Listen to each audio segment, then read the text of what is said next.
What's happening, Panda Nation? Peter Von Panda here. If you love apples but hate cutting them, you got to check out this. Right, so I love apples, and I actually like slicing them into slices, and it just makes eating them easier, and I can put them in a bowl and kind of snack on them.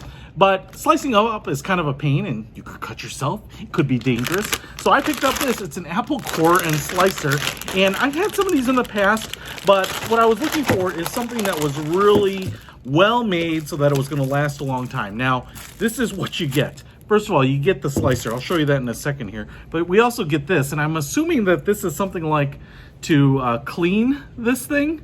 It's got like a little hook end. It's got a couple finger holes, it looks like, and a little pick here. So I'm assuming that this is to try to get into some of these spaces so that you don't injure yourself. The other thing we get here is, it looks like a little cleaning brush and rag. So we have this plastic brush here, and it has these fins, and then we have kind of a big, it's almost like a paintbrush, and that's for, I'm assuming, cleaning it again. So we also have this little three-pronged rag like this.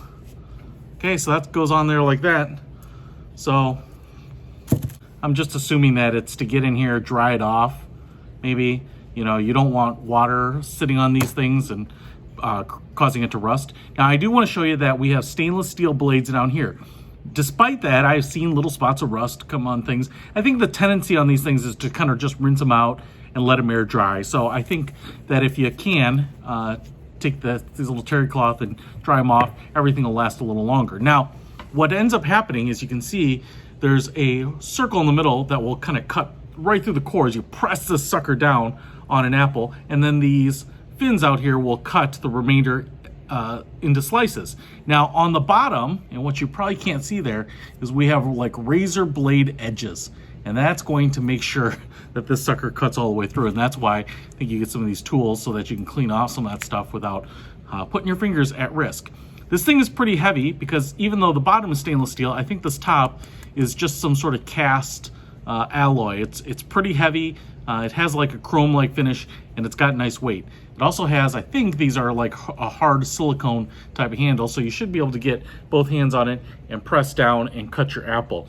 Now, we'll see if it works. All right, so the test is on. I've got one standard apple here. I'm not even sure what kind of apple it is. And I've got the cutter here. So I wanted to show you, I'm gonna kind of center it along the core here. You can see that apple will fit in there, no problem. And I am just going to press down, and I'll try to do it with a single, quick stroke. And boom, it's a blooming apple. One of the things is, because it's flat, I know some have a cradle, so that I think will help push it all the way through. But if I just pull up on that, it's going to release that sucker. And look at that. In 1 second flat, I have a sliced apple cored, so I don't have to worry about getting the core or the seeds. Depending on how you line it up, you might have a few there. But wow, that's gonna make my apple snacking way easier. Hey, if you want to pick this little bad boy up, I will put a link to it in the description below. Peter Von Panda, out.